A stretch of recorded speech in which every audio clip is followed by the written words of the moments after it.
Bueno, ahora vamos a hablar sobre uno de los componentes más importantes en cualquier placa electrónica. ¿Y por qué digo esto? Porque el teléfono está lleno de capacitores y de condensadores. Es lo mismo, capacitor y condensador son sinónimos. Son componentes que están en gran cantidad y eso hace que estadísticamente sean grandes causantes de teléfonos apagados. ¿Por qué? Hay tantos, por lo tanto hay muchas posibilidades de que uno falle. Cuando falla se suele poner en cortocircuito. Cuando se pone en cortocircuito un capacitor, generalmente me tira el teléfono abajo y se me apaga el teléfono. Entonces, presta mucha atención. Primera cuestión, ¿qué es un capacitor? Lisa y llanamente, un capacitor es una batería. ¿Cómo? Sí. Los capacitores son como pequeñísimas baterías. Son dispositivos capaces de almacenar energía. Poquita, muy poquita, pero pueden almacenar energía. ¿Cómo logran eso? Básicamente, adentro del capacitor vamos a encontrar una placa, otra placa, y en el medio están separados por un material no conductivo, un material dieléctrico, algo que no conduzca la electricidad.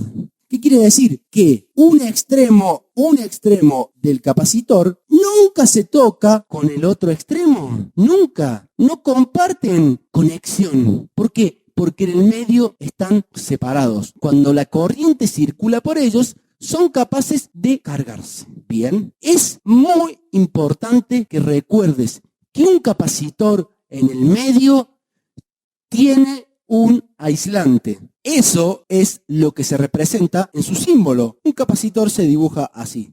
2 rayas y una rayita acá. ¿Qué me significa? Que tenés placa de un lado, placa del otro y en el medio está aislado. ¿Cuál es la letra que representa los capacitores? También es muy fácil, la letra C. Así lo vamos a ver en los esquemáticos, en los planos, con una letra C. ¿Para qué se usan los capacitores? Y acá está la cuestión. Principalmente, un capacitor logra estabilizar la línea ante fluctuaciones. ¿Por qué? Porque él es capaz de cargarse de manera muy rápida.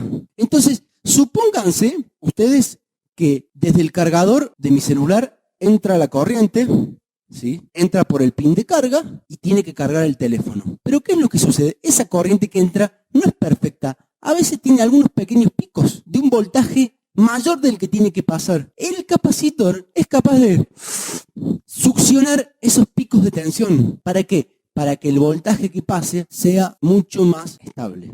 ¿Estamos de acuerdo? Esa es una de las funciones que tiene, pero es la principal y la que en general se encuentra en mayor medida. Por otro lado, como son pequeñas baterías, muchas veces cuando necesitamos que un componente, por ejemplo, un circuito integrado, un chip, esté siempre alimentado, siempre, porque si le falta la alimentación en un milisegundo, falla. Entonces vos ponés capacitores antes. ¿Por qué? Porque son pequeñas baterías. Entonces, si la corriente falló por un milisegundo y desapareció la alimentación, el componente, el chip, puede seguir alimentándose de un capacitor, porque es como si tuviera batería propia.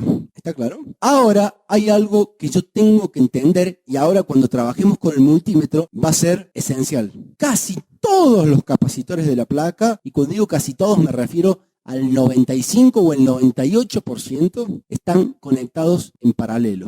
¿Y eso qué quiere decir? Quiere decir que una de sus puntas está conectada en la línea positiva y la otra de sus extremos está conectada en la línea negativa. De ahora en más, cuando hablemos de componentes en paralelo, vamos a decir, el que está en paralelo tiene una mano en la línea positiva y la otra mano en la línea negativa. La línea negativa le vamos a decir tierra. De ahora más, cuando llegue a tierra, hablamos de la línea negativa. Entonces, una mano en el positivo y otro en el negativo. ¿Eso qué quiere decir? Que cuando él se pone en cortocircuito, ¿qué es lo que sucede internamente? Este aislante se rompe y pasa a ser un cable del capacitor. Entonces, ¿qué pasa? Toda la línea se pone en cortocircuito, porque el capacitor se transforma en un cable por donde los electrones, que son vagos, van a encontrar un camino mucho más fácil para irse a tierra. Y eso que yo les cuento es algo muy habitual. Entonces, es importante que ustedes lo entiendan. Pasemos a ver cómo se miden y cómo se identifica un capacitor en una placa de celular.